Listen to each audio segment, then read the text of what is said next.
بسم اللہ الرحمن الرحیم۔ السلام علیکم دوستو۔ 10 صحابہ کرام رضوان اللہ اجمعین کا واقعہ جو رہبانیت کے لیے تیار ہو گئے۔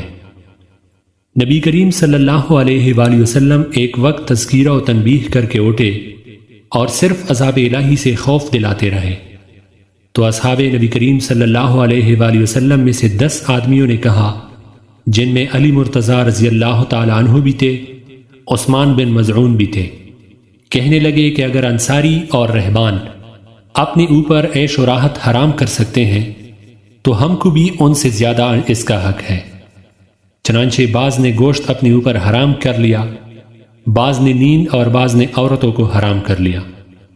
چنانچہ ابن مظعون رضی اللہ تعالی عنہ نے عورت کو اپنے اوپر حرام کر لیا تھا، نہ یہ اہلیہ کے پاس جاتے اور نہ اہلیہ ان کے پاس آ سکتی تھی۔ اب ان کی عورت عائشہ رضی اللہ تعالی عنہ کے پاس آئی۔ حضرت عائشہ صدیقہ رضی اللہ تعالی عنہ کے ساتھ دوسری ازواج مطہرات رضی اللہ تعالی عنہ بھی بیٹھی ہوئی تھی۔ حضرت عائشہ رضی اللہ تعالی عنہ سے نے پوچھا کہ اے حولہ، یہ تجھے کیا ہو گیا؟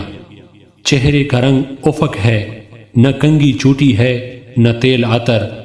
تو اس نے کہا کہ کنگھی کر کے تیل و عطر لگا کے کیا کروں؟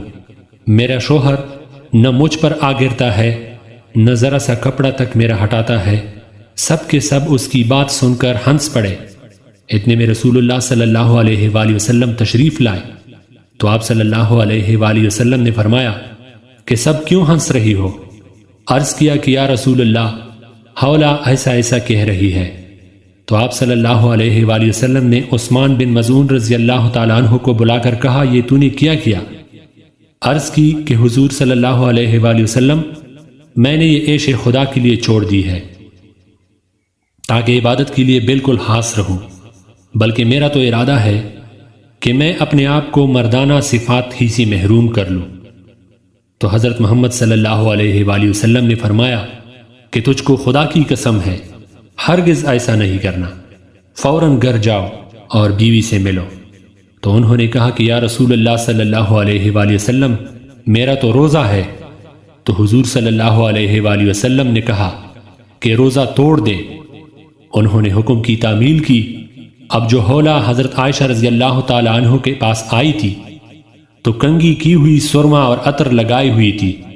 حضرت عائشہ صدیقہ رضی اللہ تعالی عنہ نے ہنس کر پوچھا کہ حولہ کیا ہوا؟ تو وہ کہنے لگی کہ کل وہ آیا تھا۔ باحوالہ تفسیر ابن کثیر۔